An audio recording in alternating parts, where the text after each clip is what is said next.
こんにちは。読解力クイズチャンネルへようこそ。今回はクイズの出題ではなく、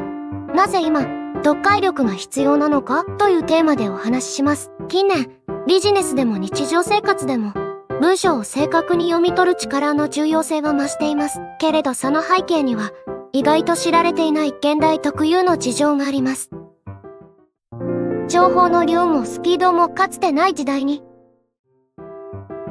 私たちが一日に接する文章は昔に比べて格段に増えています。SNS、ニュース、メール、広告、チャット、DM、画面を開けば文字情報は次々と流れ込んできます。さらに、それらの情報はただ多いだけでなく、流れるスピードが速く、判断をせかされるものが多いのが特徴です。このような環境では、ただ読むだけでは不十分で、意味や意図、文脈を瞬時に読み取る力、つまり読解力が必要とされます。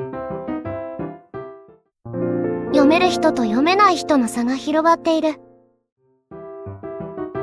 現代では情報を正しく理解できる人と表面的にしか捉えられない人との間に大きなギャップが生まれています。例えば SNS での議論は噛み合わない、誤解を招くメールのやり取り、ニュースの見出しだけで内容を早合点してしまう。どれも読めているつもりになっているけれど、実は読み取れていないことが原因です。こうした読解のズレは、ビジネスの評価、対人関係、意思決定にまで影響を及ぼしかねません。AI 時代だからこそ、読解力は人間の武器になる。最近は AI が文章を作成したり、要約したりする時代になりました。その一方で、AI が書いた文章の意図を読み取るのは人間です。誤解を避け、正確に判断するためには、機械ではなく、私たち自身が何をどう読むのかという力を持っている必要があります。読解力は、AI 時代においても、人にしかできない読解の力です。読解力の重要性は、今に始まったわけではない。誤解の原因になる文章や、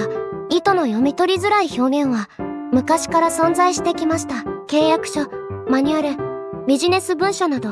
正確に読む力が必要な場面は常にあったのです。ただし現代は、それらに加えて、SNS やメールでの即時的なやり取り、膨大なオンライン情報へのアクセス、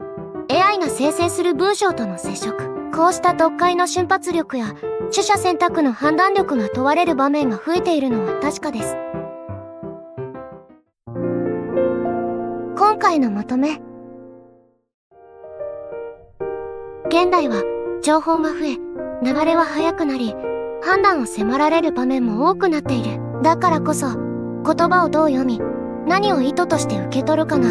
個人の行動、評価、信頼、成果に直結します。読解力は、国語のテストのためのスキルではなく、現代を生き抜くための実用スキルです。読解力必要だな、と感じた方は、このチャンネルで配信している読解力クイズ動画もぜひご覧ください。問題を通して読解力の実践的なトレーニングができます。一緒に楽しみながら読む力を育てていきましょう。よろしければチャンネル登録と高評価もお願いします。それではまた次の動画でお会いしましょう。